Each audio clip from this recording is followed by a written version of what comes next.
Assalamualaikum warahmatullahi wabarakatuh. Sahabat Salihah, sahabat kawan hijrah Labura, kembali lagi bersama kami Al-Zahra Squad. Ada 4 poin yang mau kita jelasin. Yang pertama, apa sih itu hidayah? Yang kedua, sebenarnya hidayah itu dijemput atau kita tunggu sih? Dan yang ketiga, kita mau sharing gimana sih awal mula, ya bisa dibilang kita dapat hidayah atau gimana. Minggu lalu kita sudah ngebahas mengenai penting gak sih memilih teman. Nah, kali ini kita bakalan ulik kembali dengan tema yang berbeda, dan ini penting banget. Apa itu? Hidayah. Oke. Jadi, sebelum kita mulai nih, tadi kita sebelumnya udah baca bersama-sama.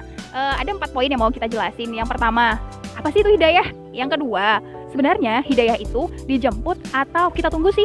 Dan yang ketiga, kita mau sharing gimana sih awal mula, ya bisa dibilang kita dapat hidayah atau gimana, dan apa problematika yang pernah kita rasai ketika kita itu bertemu dengan hidayah yang diberikan oleh Allah Subhanahu wa Ta'ala. Gitu teman-teman. Jadi ada 3 poin yang mau kita bahas, dan tentu saja ini insya Allah berfaedah. Satu lagi, bukan maksud untuk menggurui, kita sekedar sharing aja, dan kita juga akan belajar bersama. Yang pertama, apa sih hidayah itu? Apa sih hidayah itu? Bakalan dijelasin sama Kak Titin. Oke Kak Titin? Oke. Baiklah teman-teman, kawan hijrah Labura, kita akan bahas sedikit tentang apa itu sih hidayah. Karena kan kita bertanya-tanya kan, kita ngambil tema hidayah tapi kita nggak tahu apa arti hidayah itu. Nah, kalau kita searching nih, kata Google, secara bahasa, hidayah itu berasal dari bahasa Arab, yaitu hidayah artinya petunjuk dan bimbingan. Sedangkan secara istilah, hidayah itu adalah petunjuk yang sangat halus dan lemah lembut guna mengantarkan seseorang pada kebenaran dan kebaikan. Sederhananya nih, hidayah adalah petunjuk yang dapat mengantarkan seseorang kepada kebaikan. Itu kita definisikan ya, apa itu hidayah. Kayak gitu ya Kak ya. Berarti intinya hidayah adalah suatu petunjuk yang diberikan kepada kita secara halus dari Allah yang tanpa kita sadari dia ada di sekeliling kita. Intinya seperti itu sih. Menuju kebaikan, intinya menuju kebaikan. Oke, next, pembahasan yang kedua. Tadi kan teman-teman juga udah dengar ya, apa sih hidayah itu dari Kak Titin. Yang kedua ini, sebenarnya hidayah itu dijemput atau kita tunggu sih? Itu yang mau kita dengarkan bersama-sama dan kita pelajari bersama-sama. Nah, kali ini untuk pembahasan kedua dijelaskan oleh Kak Widya. Oke, tadi Titin menyampaikannya bahwa hidayah itu adalah petunjuk. Petunjuk berarti kita butuh dong sama petunjuk. Sedangkan kita mau ke tempat sesuatu aja kita butuh petunjuk gitu. Ketika kita butuh berarti kita yang jemputnya gitu. Jadi tadi pertanyaannya, hidayah itu dijemput atau ditunggu sih? Karena guys, aku kasih tahu, menunggu itu nggak enak. Menunggu itu udah nggak, apapun yang dalam hal apapun menunggu itu nggak enak. Apalagi menunggu hidayah ya. Sebab Allah itu membentangkan hidayahnya itu sangat luas. Bahkan setiap detiknya itu Allah kasih kita hidayah, tergantung kita yang mau jemput atau mau kita tunggu. Itu aku bilang tadi, setiap detiknya. Sholat aja 1 hari yang wajib 5 kali. Berarti azan yang 5 kali dong. Nah, ketika Di dalam kalimat azan ya? Iya, di dalam kalimat azan. Jadi sedangkan misalkan azan, hayya 'alas shalah gitu. Marilah kita sholat, mari kita dirikan sholat. Itu berarti Allah lagi manggil kita, hambaku sini hambaku, minta sama aku. Dan ingat ya, walaupun seluruh yang ada di bumi ini bersujud sama Allah, itu tidak akan menambah sedikit pun kekuasaan Allah ataupun keesaan Allah. Itu kata andai pun seluruh yang ada di muka bumi ini berpaling sama Allah, itu tidak akan mengurangi keesaan Allah. Jadi memang kitanya yang semua ini yang butuh sama Allah gitu. Allah nggak ada butuh sedikit pun sama kita. Jadi hidayah itu memang harus kita jemput. Gitu. Benar. Iya. Jadi aku kenapa bengong gini? Aku lagi mengingat suatu terjemahan ya, bukan tafsir, dia terjemahan. Jadi ada Al-Quran terjemahan yang sering aku baca, dan aku lagi baca surah Al-Hujurat, Al-Ankabut ayat keberapa? Ana lupa. Tapi di situ berbunyi memang Allah itu esa, dia nggak butuh kita, katanya gitu. Jadi memang kita yang butuh dia, intinya kayak gitu. Oke, sudah ada penjelasan dari Kak Widya. Nah, ini dijemput atau ditunggu menurut versi Kak itu gimana? Oke, tadi kan Kak Widya bilang kalau hidayah itu dijemput. Ya Kak Widya. Kalau misalnya seseorang itu mau ngejemput sesuatu pasti dia harus punya bekal. Ya, kalau ditanya dijemput atau ditunggu, ya dijemput jawabannya. Tapi ada yang lebih penting nih di saat kita jemput. Kita udah tahu jawabannya bakal dijemput gitu. Tapi harus ada kesadaran dalam diri kita, itu kepekaan terhadap atau keinginan tahuan kita terhadap sesuatu. Itu. Jadi kalau kita sebelum ngejemput kita udah tahu ya hidayah itu memang dijemput. Tapi apa sih esensinya buat kita atau apa yang penting buat kita? Nah, itu yang harus kita tanamkan, kita harus lebih peka. Oke Kak, berarti sepakat ya kalau hidayah itu dijemput. Tapi gimana nih menurut Kak Irma, sang senior? Senior. Oke, jadi kalau misalnya cerita tentang hidayah dijemput atau ditunggu, ya udah kita sepakati sih sebenarnya dari awal kita menjemput hidayah dari awal itu emang kita tahu bahwa hidayah dijemput ya, bukan ditunggu gitu. Kenapa? Karena ya tadi tuh yang dibilang sama Titin tuh benar banget. Jadi kepekaan kita terhadap petunjuk dari Allah gitu loh. Jadi kita tuh nggak boleh sombong guys, kita besok meninggal, kita butuh bekal di akhirat nanti gitu. Walaupun sebenarnya surga atau neraka itu tidak berdasarkan ibadah kita ya jelas ya bahwa bukan amal ibadah yang membuat kita ke surga atau ke neraka, tapi karena rahmat Allah gitu. Nah tapi kita kayaknya jahat banget nih, masa Allah udah kasih semua nikmat kita nggak mau dekat sama dia. Nah itu diawali dari hidayah. Nah hidayah itu dari mana? Dari orang-orang sekitar, dari yang seperti Widya bilang, dari azan. Kita udah jelas banget tuh Allah tuh manggil tapi kita abaikan, panggilan tak terjawab. Kita kalau kita manggil seseorang dan nggak dijawab sakit nggak? Sakit. Apalagi Allah yang udah menciptakan segalanya gitu, pasti nggak enak banget. Iya udah dikode-kodein tapi nggak peka juga gitu kan. Jadi dan orang-orang sekitar juga, dari orang tua mungkin udah ngingatkan dan kita kayak abaikan gitu loh. Tapi kita ngerasa bahwa aku belum dikasih hidayah. Bener nggak? Kadang-kadang orang kayak gitu ngerasa aku belum dikasih hidayah. Hidayah itu nggak dikasih, udah dikasih berulang-ulang, bukan nggak dikasih, berulang-ulang dikasih dan kita yang nggak sadar gitu loh. Jadi kayaknya memang sekarang ini waktunya kita untuk udah deh back to Allah aja, kembali deh ke Allah. Kalau nggak tahu kita belajar bareng-bareng. Kan kita di sini juga ada untuk itu gitu kan, sama-sama belajar gitu. Jadi bukan nggak dikasih Allah hidayah, tapi kita kadang-kadang yang mengabaikan. Itu aja sih. Tadi masalah hidayah tadi kita harus jemput ya, bukan kita tunggu. Dan satu lagi yang harus kita ketahui, hidayah itu cuma milik Allah. Kita nggak ada kuasa sedikit pun dalam hidayah itu. Menyampaikan. Ya, Mungkin menyampaikan hidayah. Mungkin gini, kenapa tadi Kak Irma tadi bilang kita lebih peka dengan sekitar melalui, misalkan Allah itu memberikan hidayah kepada hambanya perantara si fulan, perantara si ini gitu. Dan tadi kembali lagi bahwa kita itu tidak punya kuasa atas hidayah. Contohnya ya guys, Rasulullah itu kekasihnya Allah, dan beliau sendiri pun tidak punya kuasa sendiri dalam hidayah itu. Seperti paman Rasulullah itu Abdul Muthalib, iya, Abdul Muthalib. Bahkan dia itu orang yang paling dekat dengan Rasulullah. Ketika dia meninggal dunia pun dia belum dalam keadaan muslim.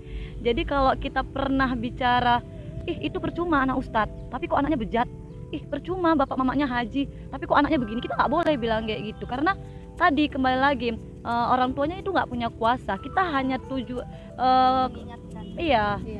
tugas kita sebagai insan hanya menyampaikan. Setelah kita sampaikan, kita doakan. Jadi kita nggak punya kuasa sama sekali untuk memberikan hidayah kepada seseorang gitu. Mau nambahin dikit? Boleh.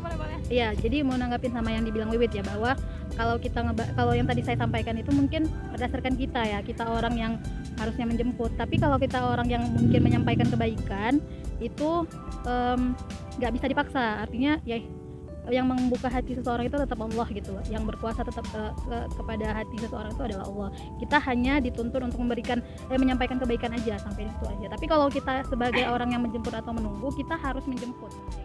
Ukti ini udah menjelaskan bahwa ya sepakat, kita itu menjemput bukan menunggu ya, karena memang kita yang butuh hidayah itu untuk menjalani bahtera kehidupan ini gitu loh, hingga kita menemukan bertemu dengan azal kita, bertemu dengan Allah Subhanahu wa taala kayak gitu. Dan versinya Dini juga ya, hidayah itu jemput, mau nggak mau harus dijemput gitu loh, dan karena kita yang butuh gitu loh. Terus ya konkretnya aja lah, nggak usah sampai saya bawa kemana-mana gitu. Karena kita menuju perjalanan itu kalau misalnya nggak ada petunjuk, nyasar, itu aja sih, simple, itu konkretnya. Oke, bahasan yang ketiga, sharing ya, sharing. Pertama ini dari siapa nih? Teman, sharing aja. Hidayah, petunjuk, dan pertama kali ketemu Hidayah, aduh, Bang Hidayah mana ya? Oh bukan, nggak gini. Jadi sebenarnya aku nggak ngerti sih Hidayah itu, aku nggak tahu kapan Hidayah, jujur secara aku pribadi, aku nggak tahu kapan Hidayah itu muncul di kehidupanku gitu. Tapi memang bahasa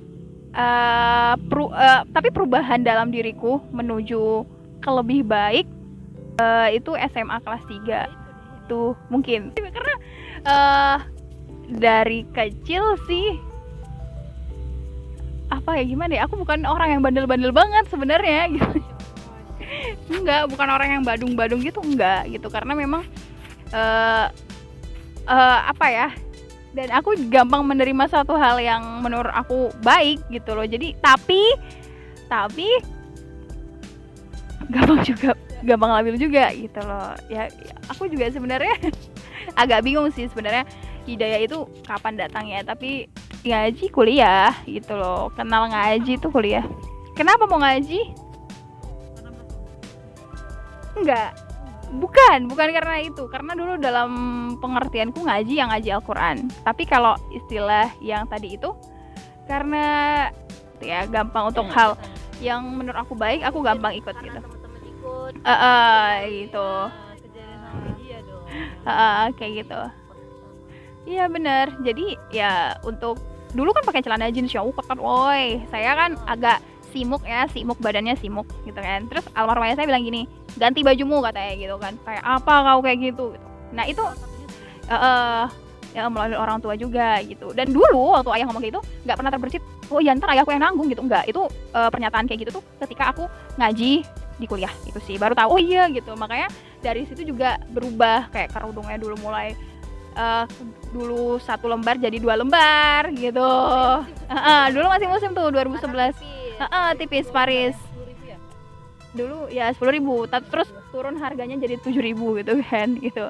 Jadi awalnya 1 lembar jadi 2 lembar, di double gitu. Dan uniknya lagi aku melihat orang menggunakan itu kelihatan cantik, jadi aku coba gitu. Jadi mau tanya lagi ke aku? Nggak ada lah ya, udah lanjut aja deh. Menurut versinya Kak Titin gimana sih, kapan sih Hidayah itu muncul ke Kak Titin? Kalau dipikir-pikir ya, antara hidayah dan hijrah itu hampir arahnya itu mirip. Kalau ditanya kapan hijrah, pasti kita ketuk melalui hidayah, kita dapat hidayah gitu. Kalau masalah baik atau tidaknya itu Allah yang nentukan, cuman karena versi kita tahu diri kita mana yang baik dan mana yang arah yang lebih baik melalui ibadah-ibadah kita. Jadi untuk hidayah ini aku dapat melalui kapan ya? Nggak bingung sih Kak, cuman aku dulunya itu mikir kalau agama itu hanya sekadar sholat, hanya sekadar puasa, hanya sekadar ya udahlah, udah aku lakukan, ya aku udah merasa baik gitu. Dan aku merasa udah ya memang orang Islam melakukan sholat, puasa, ya udah gitu. Ternyata masih banyak hal dan banyak sekali, bahkan sampai sekarang pun belum tertutupi kewajiban kita sebagai muslim gitu. Kebaikan yang harus kita buat, banyak deh kebaikan-kebaikan yang mesti kita pelajari lagi. Dan itu aku dapat waktu aku ngaji itu kapan? Wah, baru-baru aja. Dan itu pun karena itu tadi, karena pertama karena teman ngajak, kemudian yang kedua itu karena kebutuhan ada hal-hal yang menyebabkan aku harus ngaji gitu. Ini aku mau cerita sharing tentang pertama kali merasa Allah lagi ketuk hati, padahal berkali-kali Allah ketuk tapi nggak peka. Gini, tadi kata Titin hijrah sama hidayah itu beda tipis, mirip ya. Segala sesuatu itu di akhir 2017. Baru masih seumur kulit kacang. Baru-barunya kakak masih baru lagi Titin. Nggak apa-apa, yang penting udah mulai. Iya. Nggak apa-apa memulai, mana tahu mengawali nanti masuk surga. Amin. Daripada memulai waktu udah mau meninggal ya kan. Jadi banyak sih. Dulu aku banyak ini masalah jilbab. Itu pengen pakai jilbab panjang itu lama banget. Udah lama dari mulai SMA juga sering lihat orang. Dulu kan namanya nggak handstock ya. Iya. Pasti sih namanya, manset. Manset. Itu senang lihat kakak senior pakai manset, itu cantik kali. Cuman untuk kepikiran mau kayak gitu enggak, tapi senang gitu. Udah itu waktu kerja ada guru di sekolah lagi ada pelatihan. Jadi ada guru luar yang datang ke sekolah pakai jilbab syar'i. Jadi aku bilang, ih cantik kali ya kalau jilbabnya kayak gitu. Aku pengen pakai jilbab kayak gitu nanti kalau udah nikah Sebenarnya itu gitu. udah bagian dari ini Hidayah. ya, tuntunan hidayah gitu. Di situ Allah juga udah ketuk. Cuman kan kita yang nggak peka. Tadi kembali lagi tergantung kepekaan kita gitu. Di situ aku udah terucap pengen lah pakai jilbab syar'i itu nanti setelah nikah gitu. Tapi terus kawan ada yang bilang, kenapa harus nunggu nikah nunggu nikah? Ya kalau sempat gitu, kawan ngomong gitu. Kalau udah meninggal belum nikah. Main kapan dong? Terus aku juga pernah curhat sama kawan. Itu namanya Kak Deni. Hai Kak Deni. Jadi aku sempat curhat sama Kak Deni, Kak, aku pengen pakai jilbab syar'i lah. Tapi malu kalau pakai jilbab syar'i itu nanti dikira orang so alim. Aku masih sifatnya masih buruk gitu. Ya kok pantas pakai jilbab panjang. Terus Kak Deni cerita, terkadang jilbab itu yang mendorong kita untuk berbuat baik gitu. Contohnya seperti kita gini, kita pakai jilbab panjang. Terus kita mau ketawa terbahak-bahak di depan umum, kita pasti mikirnya gini, ih apaan sih? Terus nanti dikira orang apa coba pakai jilbab panjang kayak gini.